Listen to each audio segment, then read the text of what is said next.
Billy Crawford, totoong dahilan ng pamamaalam isiniwalat ni Colin Garcia. Isiniwalat ni Colin Garcia ang tunay na dahilan sa likod ng biglaang pagpaalam ni Billy Crawford sa showbiz at ilang proyekto na kanyang ginagawa sa kasalukuyan. Sa isang panayam, sinabi ni Colin na naging mahirap para kay Billy ang magdesisyon, ngunit nagdesisyon ito na unahin ang kanyang kalusugan at pamilya. Ayon kay Colin, matagal nang may iniindang personal na issue si Billy, at napagtanto niyang kailangan niyang magpahinga upang muling magkaroon ng balanse sa kanyang buhay. Dagdag pa ni Colin, ang kanilang pamilya ang naging pangunahing dahilan ng desisyon ni Billy. Sa kabila ng pagmamahal ng aktor sa kanyang trabaho, pinili niyang unahin ang oras kasama ang kanilang anak. Sinabi rin ni Colin na malaking pagbabago ito para kay Billy, ngunit buo ang kanyang suporta sa desisyon ng asawa. Marami sa kanilang mga tagahanga ang nagpaabot ng kanilang suporta at dasal para sa kalusugan at kaligayahan ng pamilya ni Billy at Colin. Ikinwento rin ni Colin na ang pagiging bagong ama ni Billy ang nagbago sa kanyang pananaw sa buhay at sa kanyang mga prioridad.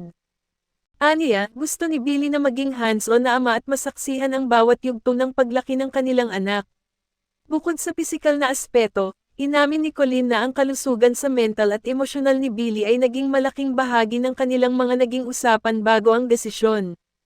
Ayon kay Colin, ang labis na trabaho sa nakaraang mga taon ay nakaapekto kay Billy, kaya't napagtanto nilang panahon na upang bigyan ng pansin ang kanyang kabuuang kalusugan.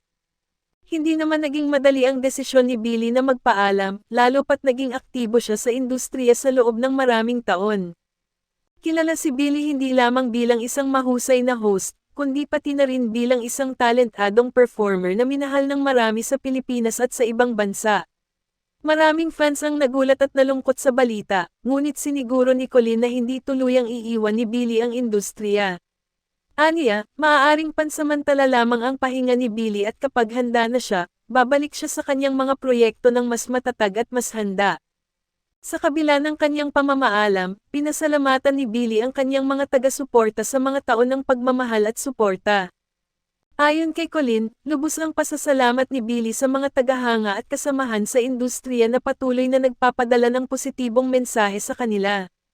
Inaasahan nilang sa panahong ito ng pagre-recharge at pagsasama ng pamilya, mas magkakaroon ng magandang pananaw si Billy pagdating sa kanyang propesyon at mga responsibilidad.